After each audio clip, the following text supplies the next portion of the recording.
मौलवी भी तो दीन को ही बेच रहा है। नमाज पढ़ाना सवाब का काम है, पैसे क्यों लेते हैं? अजीब बात कर रहे हैं आप। मौलवी नमाज पढ़ा रहा है, सवाब का काम है, तो मौलवी फ्री करे, दीन बेच रहा है पैसे अगर ले रहा है तो। भाई कुरान पढ़ना पढ़ाना सवाब का काम है ना, तो जो कुरान छापने वाली कंपनी है वो फ्री में तो नहीं देती है आपको कुरान, वो पैसे लेती हैं, वो कागज के पैसे लेती हैं, वो छपाई के पैसे लेती हैं।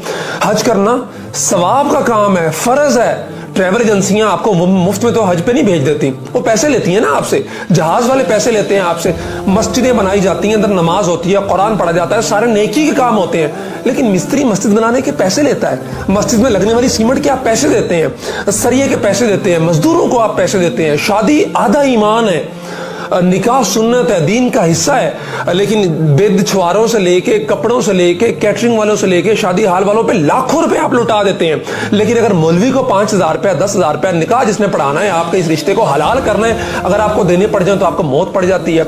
अजीब बात कर रहे हैं आप। मौलवी हमारी नजरियाती सरहदों का मुहाफिज है, हमारे ईमान की फिक्र कर रहा है, हमारे दीन की फिक्र कर रहा है, तो उसका जो टाइम वो दे रहा है दीन के लिए, मस्जिद के लिए, पाबंद होकर बैठा है आपकी नमाज पढ़ाने के लिए, जनाजे पढ़ाने के लिए, आपके साथ दीनी मामलात के अंदर ताउन करने के लिए, तो उसका मुनाफा पूरा करना भी आपकी जिम्मेदारी है। 15-20 साल मौलवी बेचारे को हो गए, 15,000 20,000 रुपए तनख्वाह पे जो है ना वो नमाजें पढ़ाते हुए, आपकी दीनी जरूरियात का ख्याल करते हुए, अगर उस बेचारे ने तंग आके महंगाई के हाथों कह दिया आपको कि यार कोई तनख्वाह बढ़ा दे, तो फौरन आपके मुंह पे आ जाता है कि जनाब ये दीन को बेच रहा है। अजीब बात है, बाकी किसी को नहीं आप कहते हैं। तो इस रविश को बदलना होगा।